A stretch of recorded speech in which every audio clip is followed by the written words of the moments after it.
Magandang oras mga kababayan, mga ka-Golden Boy. Ito ang video kung saan si Bato ay first time na lumitaw galing ng magtago ito noong nakaraang Marso 7 at hanggang Marso 8 ay wala tayong narinig kay Bato dahil nagtatago nga ito at ang kanyang cellphone ay naka-off at ang sabi niya ay nagkampanya daw siya. Well, narito ang video ng kanyang pahayag sa kanyang pagtatago. Matapos ang ilang araw na pananahimik, nagparamdam na kahapon si Senador Ronald Bato de la Rosa.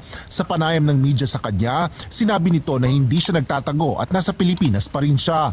Paliwanag ng senador, naging abala siya sa pangangampanya sa malayong lugar. Sinadya rin umano niyang patayin ang kanyang cellphone para makatutok sa pag-aasikaso ng kanilang petisyon sa Korte Suprema. Kaugnay ito ng isa sa mga hiling nila na Temporary Restraining Order o TRO sa pagsisilbi ng warrant of arrest mula sa International Criminal Court o ICC laban sa kanya at sa dating Pangulo. Kasama dapat si Senador de la Rosa sa grupo ni Duterte na nagtungo ng Hong Kong para sa isang pagtitipon ng PDP laban. Ito ang pinakapalaisipan kung bakit nagpaiwan si Bato sa entourage ni Digong papuntang Hong Kong. Diba? Bakit nagpaiwan siya? Nandun nga si Bonggoy. Silang dalawang pinaka trusted man ni Digong. Ngayon, ito pala nagpaiwan siya dahil alam na nila na mayroon ng warrant of arrest galing sa ICC at Interpol si Digong. At ang alam naman natin na ang sadya talaga ni Digong sana ay mag-exit sa Pilipinas papuntang Hong Kong and then papunta ng China at doon na magtatago. Pero medyo inayawan siya ni Xi Jinping dahil sa siya ay wanted. So hindi pwede. Masisira ang pangalan ni Xi Jinping diyan. Kaya ito, hugas kamay Xi Jinping, pinabalik si Digong.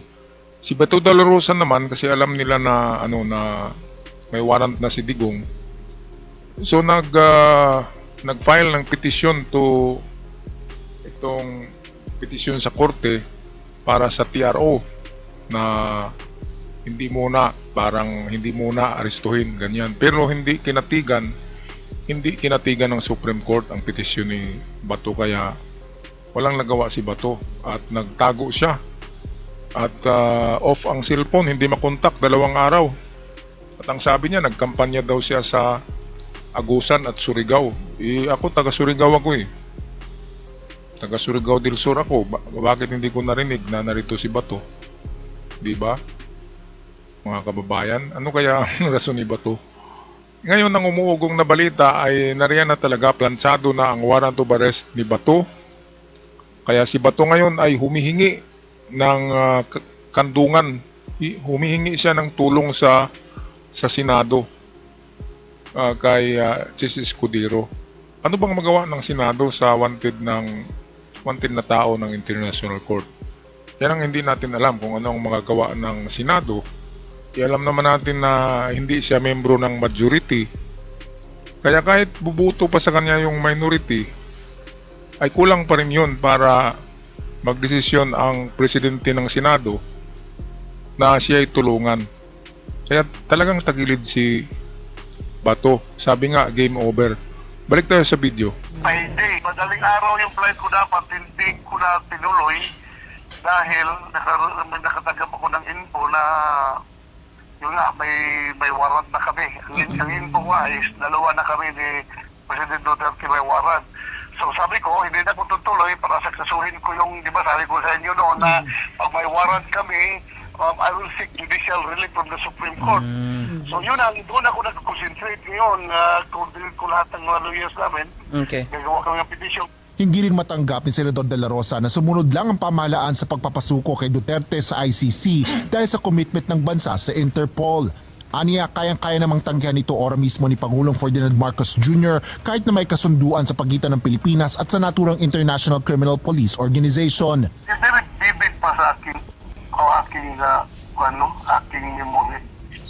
When he told me, kung nag-usap kami sa Malacanang, na never siyang mag-cooperate sa So walang isang salita? ICC. Ito hindi ko talaga maintindihan dito si Bato. Itong pagsabi ni PBBM na hindi siya mag-cooperate sa ICC ay noong hindi pa nila inaaway si PBBM, hindi pa nila iniintriga, hindi pa nila binabanatan, binabato ng isyu, na masasakit na issue, pinagmumura. Nung kapanahonan na yun, ay okay pa si PBBM. Kasi may usapang lalaki, di ba, na wag makipag-cooperate sa ICC at wag tanggapin yung warrant. Okay, gano'n naman si PBBM na okay, sige. Pero nang binanatan na nila ng masasakit na maanghang na mga salita at kung ano-ano na mga paratang, napakarami, di ba? Yung shabu-shabu, ano pa ba yun? Yung pulburon-pulburon, gumagawa pa sila ng video. Sino pa bang matino na tao na binanatan ka na tapos protektahan ka pa, di ba? Magkaaway na kayo, yan ang klaro diyan. Kayo'y magkaaway na ni PBBM. Magkaaway na kayo. Ang grupo nyo, ang amo nyo, Digong, ikaw, Bungo, kayong mga loyalista ni Digong ay hindi na kaibigan of course ni PBBM. Kaya welcome na ang ICC, di ba? Napakasimple lang naman yan. Bakit palagi sinasabi niya na traitor daw si PBBM, hindi sumunod sa usapan? Kayo ang hindi sumunod sa usapan kasi binanatan nyo si PBBM. Inaaway nyo para makaupo si BP Sara ay kung ano-anong mga paratang i-impeach nyo. Gusto nyo nga ma-impeach eh. Pero ngayon ang nangyari, si Sara ang na-impeach. Di ba? Kaya itong sinasabi ni Bato na never daw na mag-cooperate si PBBM. Anong never? Inaaway nyo na nga eh. Sino pa bang taong magdepensa pa sa iyo? Di ba? Bakit idepensa ka? Ikaaway ka nga eh. Sumusuporta ka kay Digong. Kaya ito ang napalaan nyo. Kayong dalawa ang principal suspect sa itong EJK or extrajudicial killings. Itong kasing judicial killings, nakalimutan na ito ng publiko, lalo na ng mga DDS, na mayroong kasalanan. Si Bato, kasama na rin yung general na sumunod sa kanya, nag-order din ng tukang si Albayalde. Si Digong na siyang nagsimuno ng Davao pattern yan eh. Pattern sa Davao ang mga extrajudicial na yan. Kasi nagumpisa sa Davao City ang ganyan. Ngayon ay meron talaga silang nagawa na napakarumal-dumal kasi 30,000 mahigit ang nawawalang buhay noong extrajudicial killings nila. Sinasabing war on drugs. Na wala namang drugs. Yung drugs ay galing lang naman yun sa China, di ba? Sa mga kaibigan nila. Kaya, ito ang pagkakamali nila na gumawa ng ganong pag-aatake sa civilian, sabi ng ICC. Ito'y planned attacks to civilians. Pinaplano eh, hindi aksidente. Yung nangyari sa Russia at Ukraine, yung mga nahulugan ng bomba, hindi yung pinaplano, aksidente lang yun na tinamaan yung mga civilians.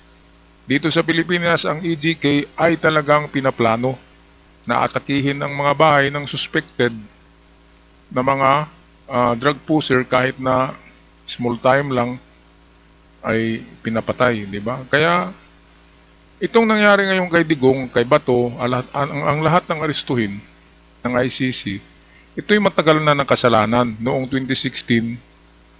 Noong 2016 pa ito hanggang 2022 ang kasalanan na ito. Kaya nakalimutan na ito ng mga tao ngayon at ang akala nila ay inaapi si Digong, inaapi si Bato. Pero ang katotohanan yan, balikan natin ng EJK. 30,000 kapamilya nagdusa, 30,000 mahigit katao ang nawala ng buhay dahil sa EJK. Balik tayo sa video. Talagang sinabi niya sa akin, So how do you feel? hindi ako mag-cooperate sa ICC. Sabi niya sa akin noon, huwag ka magkalala, hindi ko mag-cooperate sa ICC. Dahil after noon. Busnex, magkakami na naman. Yan ang sabi niya sa akin. So ano pang kakaramdam niyo sir ngayon? Feeling betrayed. Feeling betrayed. Sir, last na... Betrayal to the max. Sa ngayon, sinabi ni Senador Bato de la Rosa na patuloy siyang lalabas para mangampanya at mamumuhay ng normal. Ngunit isusumiti niya ang sarili kung isisilbi na rin anya ang warrant of arrest mula sa ICC laban sa kanya. Ito, hindi ka na makapamumuhay ng normal kasi hindi ka makakatulog sa gabi. Kasi nakita nyo na nga ang warrant sabi mo. Paano ka mamumuhay ng normal niyan? Ang gagawin dyan ay i-accept na talaga yan. Katulad ni Digong na acceptar niya. Sabi niya ay kanyang angkinin lahat ng kasalanan. Kaya si Bato de la Rosa ay dahil inangkin na ni Digong lahat, ibig sabihin totoo ang kinakaso sa kanila. So huhulihin na rin ito ng ICC kasi umano na si Digong umami na. Kaya siguradong parang umamin na rin si Bato de la Rosa diyan. Kaya ang maganda diyan ay wala na tayong magawa diyan dahil ICC na ang huli. Wala nang intervention ang gobyerno ng Pilipinas diyan kasi international court na yan. Ang international court, ICC, ito'y tinatag para sa mga bansa na nangangailangan ng tulong, na kung merong hindi nila kaya ng isang bansa, halimbawa Pilipinas, hindi kayang ipakulong si Digong, ay tutulong na ang International Court dahil ito ang pinakamataas na korte sa balat ng lupa sa buong mundo. International Court yan.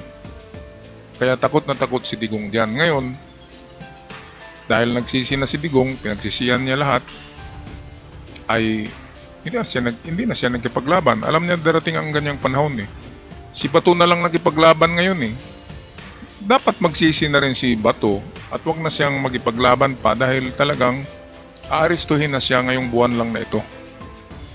Okay mga kababayan, anong palagay nyo? Anong pwedeng gawin ni Bato de la Rosa? I-comment nyo na lang sa ating comment section. Ako'y magpaalam na. God bless the Philippines at huwag kalimutan mag-subscribe sa ating channel kung kayo'y bago pa lamang. Hanggang sa muli. Paalam!